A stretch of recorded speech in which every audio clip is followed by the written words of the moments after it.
Bonsoir à tous et bienvenue dans votre 17e numéro de Politique Week-end. À la une ce soir, nous reviendrons sur les tombes qui ont été taguées de croix gammées mardi à Westhoffen dans le Bas-Rhin et nous reviendrons plus précisément sur l'annonce de Christophe Castaner. Il a annoncé un office national de lutte contre la haine. Nous vous détaillerons bien sûr cette information. Au programme également, Patrick Balkany qui a fait une annonce surprenante. Il a annoncé qu'il se présentera à la mairie de Levallois-Perret en 2020, une annonce faite depuis la prison de la Santé. Mais vous le verrez, il y a une petite subtilité, une certaine fake news serait passée par là. Et puis nous prendrons des nouvelles de la destitution de Donald Trump après que les démocrates aient évoqué mardi des preuves accablantes contre le président américain. Nous verrons ce qui va prochainement se passer.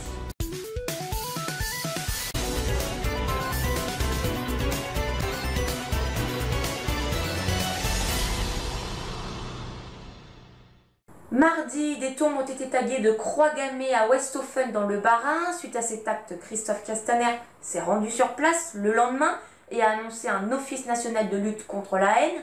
Un office qui, je cite, sera chargé de coordonner pour la gendarmerie nationale à la fois cette enquête pour que tous les moyens nationaux soient mobilisés, mais aussi l'ensemble des enquêtes pour les actes antisémites, anti-musulmans et anti-chrétiens.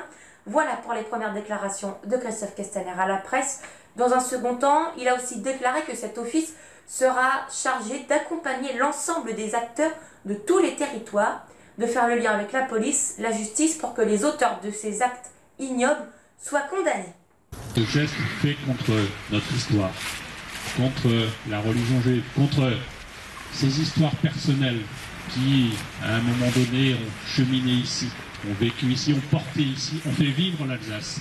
Et cette profanation, c'est toute la République qui est profanée. Et ma présence ici, c'est pour marquer cela. Il a été incarcéré le 13 septembre à la prison de la Santé à Paris.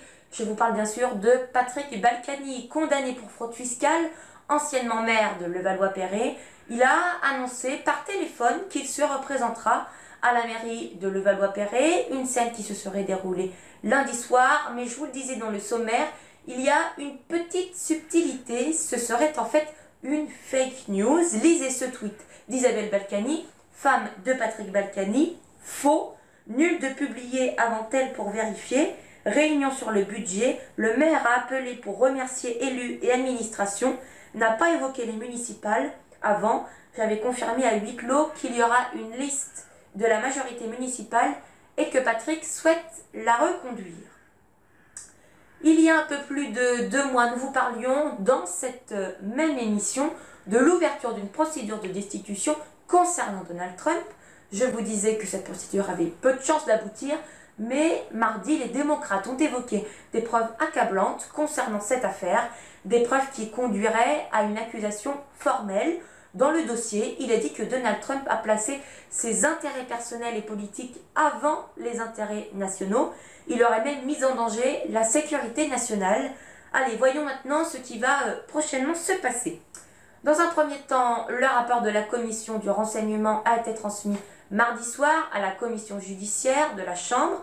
Dès mercredi, ils auditionneront 4 experts en droit constitutionnel, 3 choisis par les démocrates et 1 par les républicains. Ensuite, la commission judiciaire pourrait débattre d'au moins 4 chefs d'accusation, à savoir abus de pouvoir, corruption, entrave à la bonne marche du Congrès ou entrave à la justice. Et ensuite, 2 choix s'offrent au président américain. Soit cette procédure aboutit, soit elle n'aboutit pas. Voilà, c'est la fin de ce 17e numéro de Politique Week-end. Merci de l'avoir suivi. Votre prochain rendez-vous sur Info TV, c'est dimanche à 13 h pour le journal audio présenté par Théo Torné. Mais d'ici là, vous pouvez retrouver toute l'actualité sur notre compte Twitter et sur notre compte Instagram @groupeinfotv ou encore sur notre site internet infotv.fr.nf. Pour ma part, je vous retrouve le 15 décembre pour Instant Nature. Très bonne soirée et très bon week-end à vous.